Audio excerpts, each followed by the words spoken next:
Laura's cake. Thanks, Gaz. Take it away, mate. Good evening, everybody. Hope you can all hear me well and the slides come through okay. Obviously, the title says there, going to have a bit of a chat about commitment and personal development. Commitment's one of those words that gets branded around quite a lot, I think, and sometimes it's almost like a byword that nobody really knows what it is, or you don't put the actual thought into what it is. So just gonna sort of run through my thoughts on it. Really, obviously, it's quite a broad area, especially once you get into the personal development area. But we'll see how it goes. So, I mean, commitment. What is it? Why is it important to what we do and to every aspect of life? What is it you're actually committing to? And how do you show that? Are there varying levels of commitment? Is somebody more committed than somebody else, depending on the field? It's difficult to gauge sometimes, and also what can affect it. Commitment levels vary, and not just sort of person to person, but also within yourself at different times, depending on different factors as well.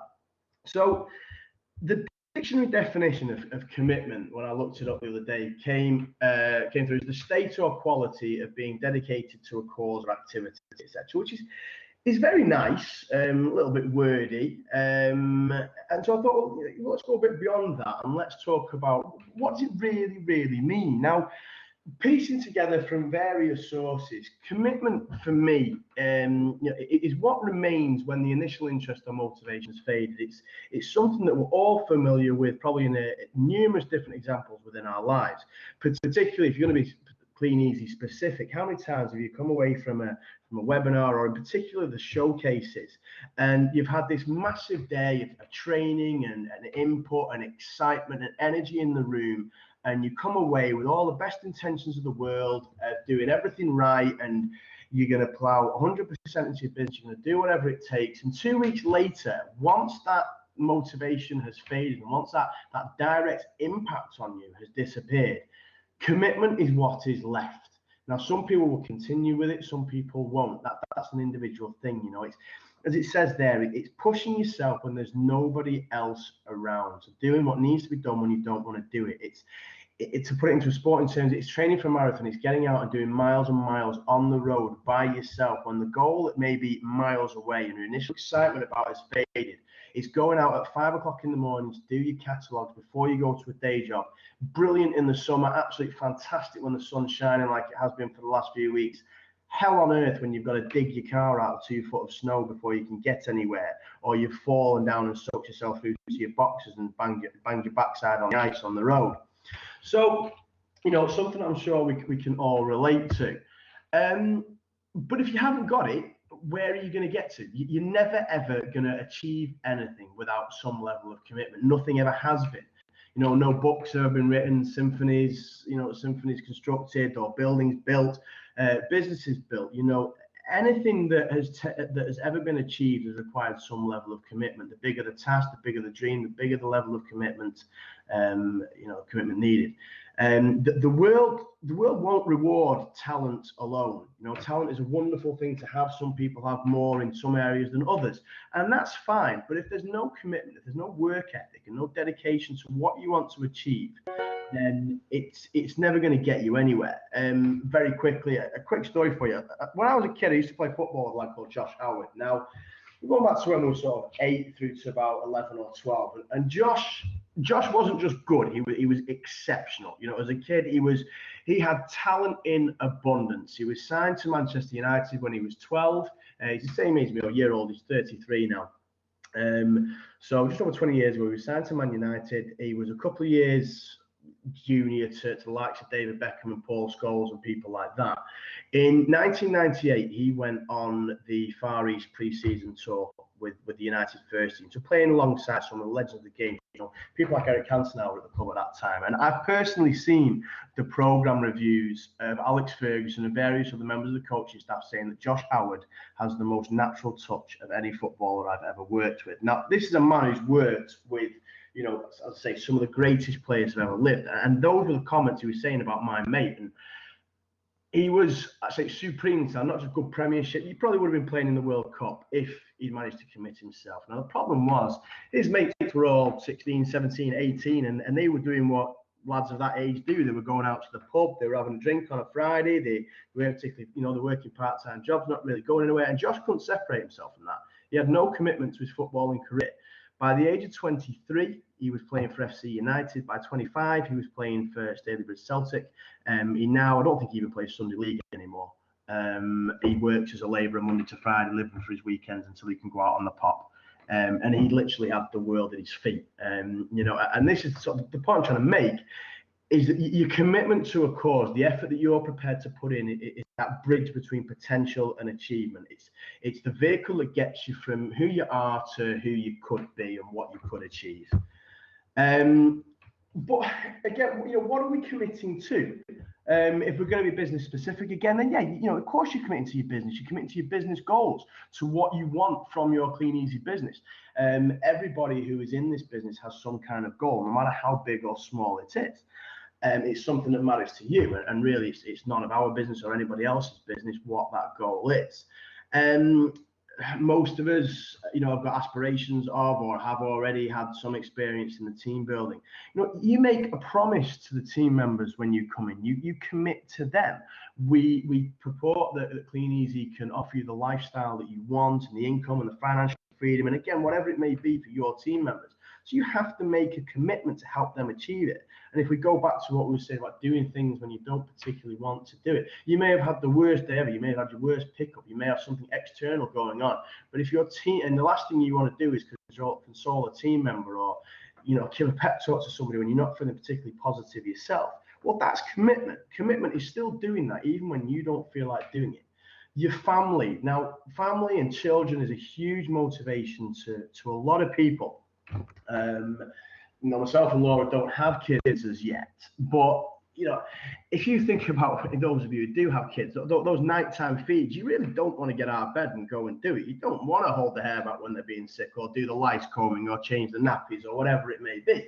But you do it because there's an unquestioning commitment to your children there.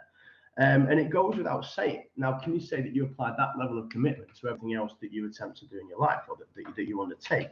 But most importantly, if you're going to get anywhere in life, you have to commit to yourself, because you are the most important one. You're the only one that can ever take control of it. If you don't take control of your own life and decide what you're going to do with it, then nobody else ever will.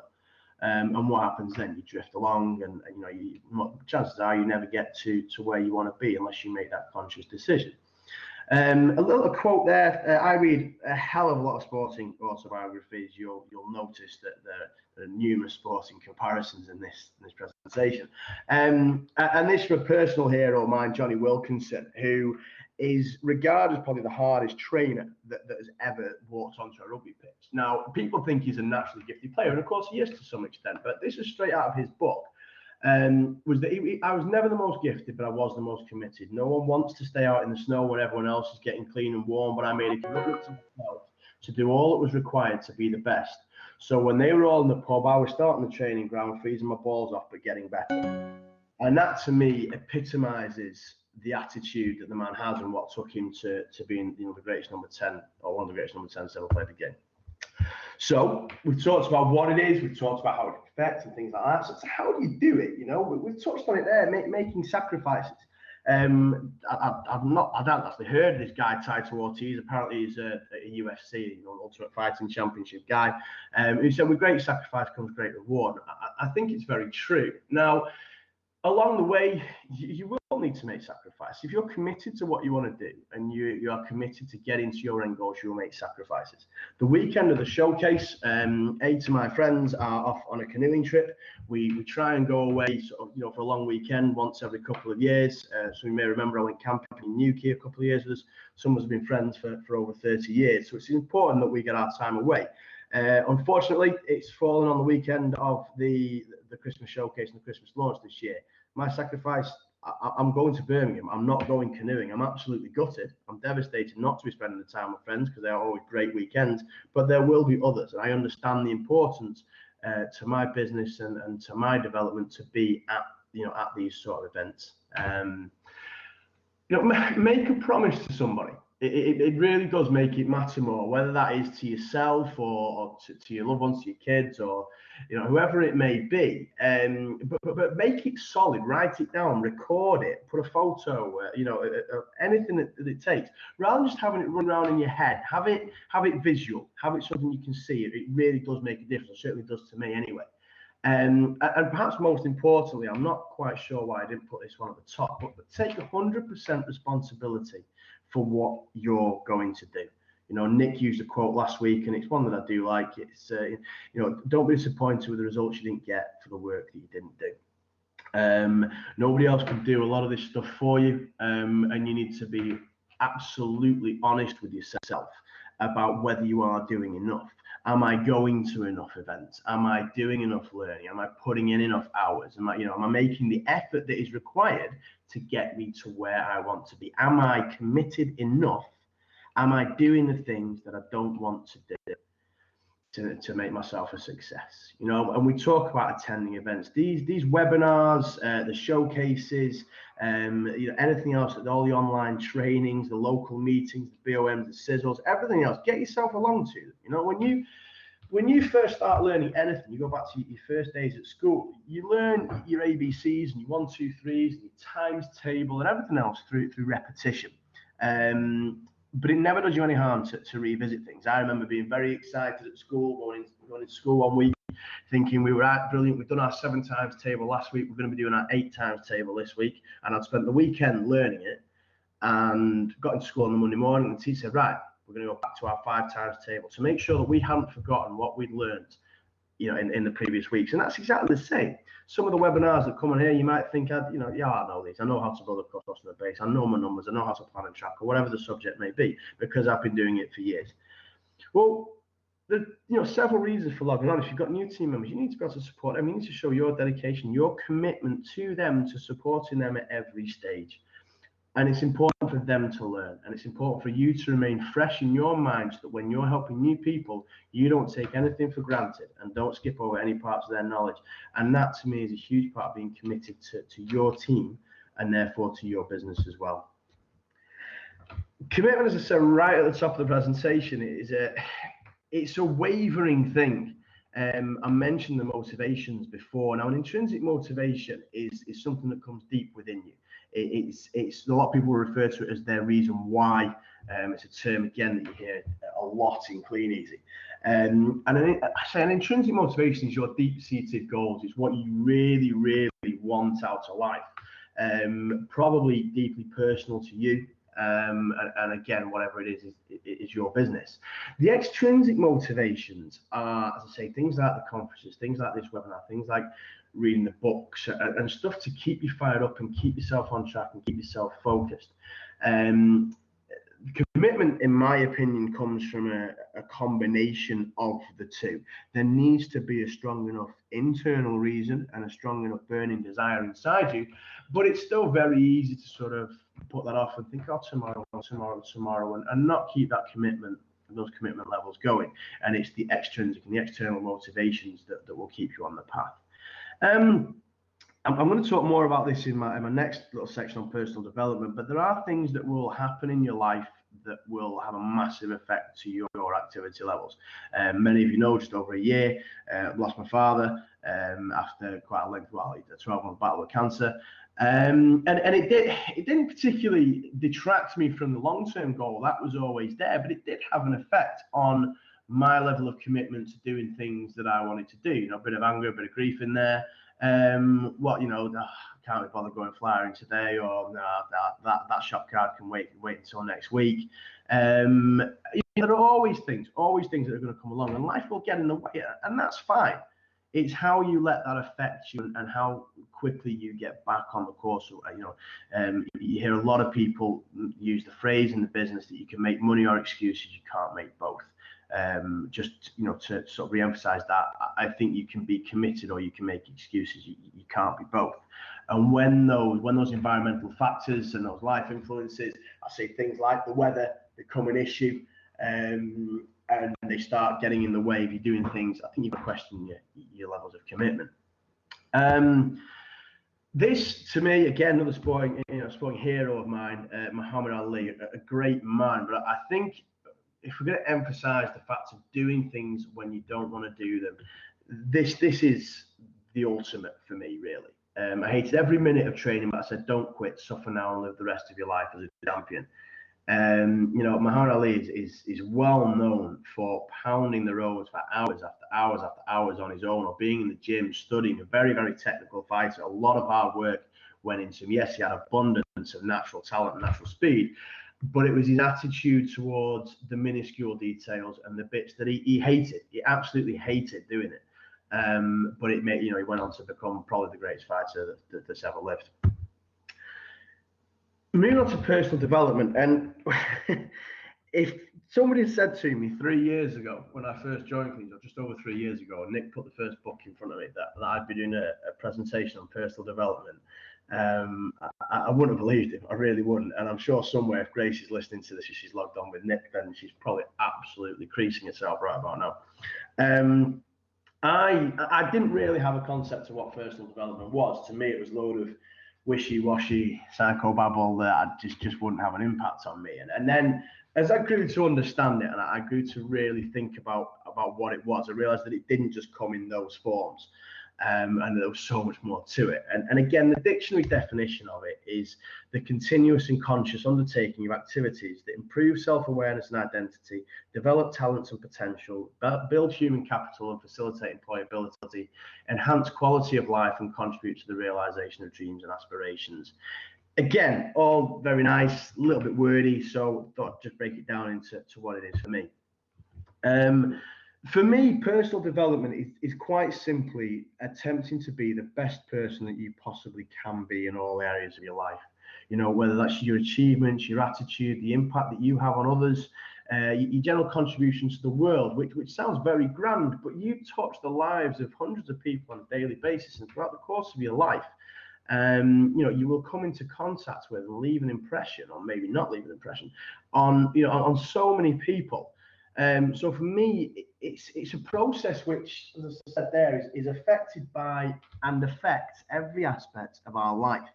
It is the journey that you take, and your level of personal development is based on the conscious decision to make the changes to make your life better.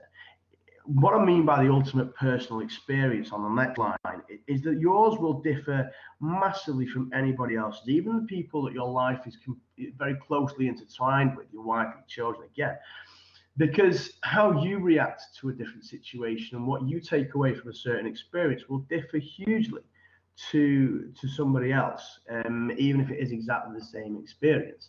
Nobody else can tell you how to take this journey or what to believe.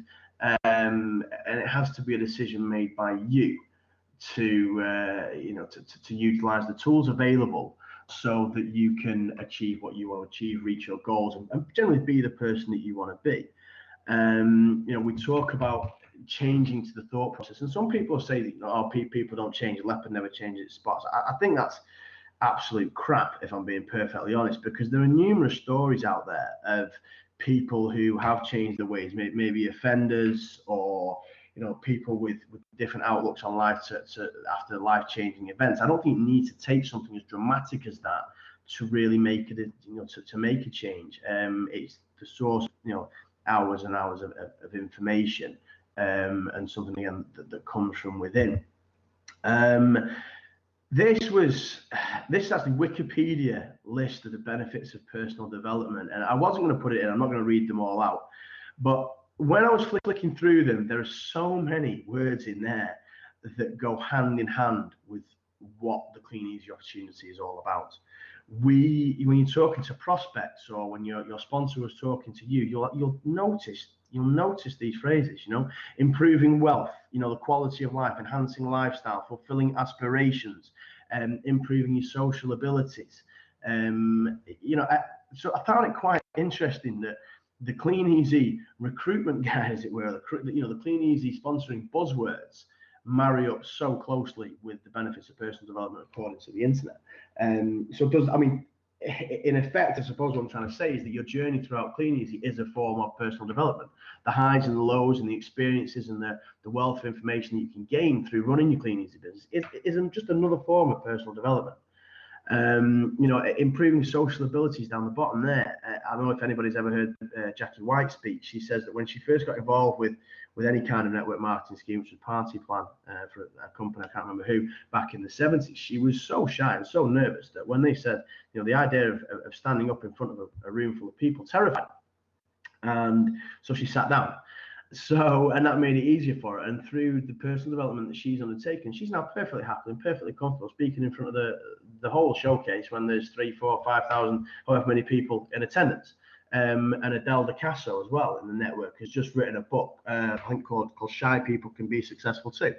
And she attributes a lot of her success to the personal development tools that she's used during her time within the business. That's just very quickly the 5 areas of personal development. They are obviously all very, very closely interlinked. Your emotional capability to deal with situations, to deal with the highs and lows, and again the spiritual, what you believe, what you think you're worth, and you think you're going to get out of life. The links between physical well-being and productivity, and physical well-being and endorphin release and mental satisfaction are hugely well noted. There are literally hundreds of thousands of journals that you can find online linking the two. And as I just said, the whole social concept goes with it too. Personal development, it's all around you, is in everything you do. And it comes in many shapes and forms, and you may not like many of them. Nick, I know, is not an avid reader, but he made that commitment. Again, talk about doing something that he doesn't particularly enjoy doing, but he knows it needs to be done. Nick made a commitment to that, reading 10 pages of a book a day. I have to say, I'm not a dedicated book. I find it really difficult to read a lot of the books that people support, but I do read, I'd say, my autobiographies which inspire me and which in my eyes are still a form of development. But books, audios, videos, the things that happen to you in life, I take great comfort and great experience in, in the things that I've already achieved in my life, many of which are against odds or in the face of adversity, which gives me further encouragement to continue doing what I'm doing and to continue to strive towards the ultimate goals that myself and Laura have. I know the news is quite often filled with horrible negative stories. I know Nick makes a point, he doesn't watch the news, and that's fine. There are a lot of people like that.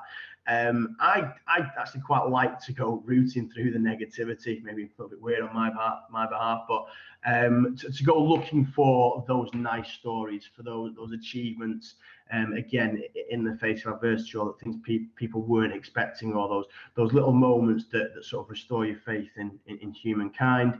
There are loads and loads and really good trainings and MLM, network marketing industry specific trainings. Everybody should have read GoPro. It's in your welcome kit. There's a reason it's in your welcome kit, because it is a nuts and bolts introduction to the industry that you've joined and what the industry can do for you.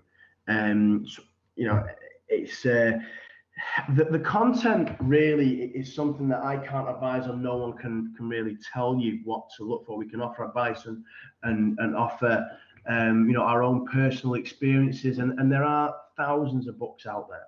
It will always be an individual thing. As I say, it's the ultimate personal journey. But why?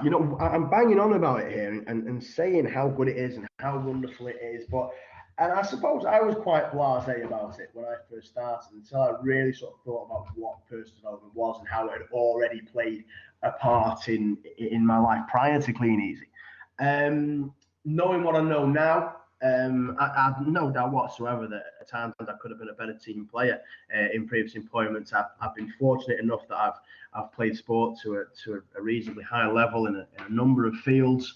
I've captained sides, and I really do think that that's all sort of contributed to the personal development process that I've undergone and I'm still undertaking. If you look at some of the leaders and the great leaders, again, to use a sporting part, Sir Alex Ferguson was was pretty poor as a player, really, by professional football standards. He wasn't great, but what made him such a fantastic leader and a fantastic manager was the fact that he could identify with each of his players. Now, everybody is different. Everybody will take different motivations. Some people need an arm around the shoulder and softly, gently, encouragement approach. Other people need a hairdryer in the face and a bit more of a stern kick up the backside. And it's the ability to recognize that and to be able to utilize as many different personal development tools as possible and make the right recommendations that will stand you apart from the mediocre. So by being able to really, really support your team, so your personal development has a far wider ranging impact than just on your own life. If you think about the transference down your team and the ripple effect, that's what you can do throughout your team by really putting in the effort and understanding all the aspects of personal development and what you can use and what you can recommend to help make other people achieve their best as well. It goes without saying that all these things are key towards your goal achievement. We've already mentioned the goals that you may have there.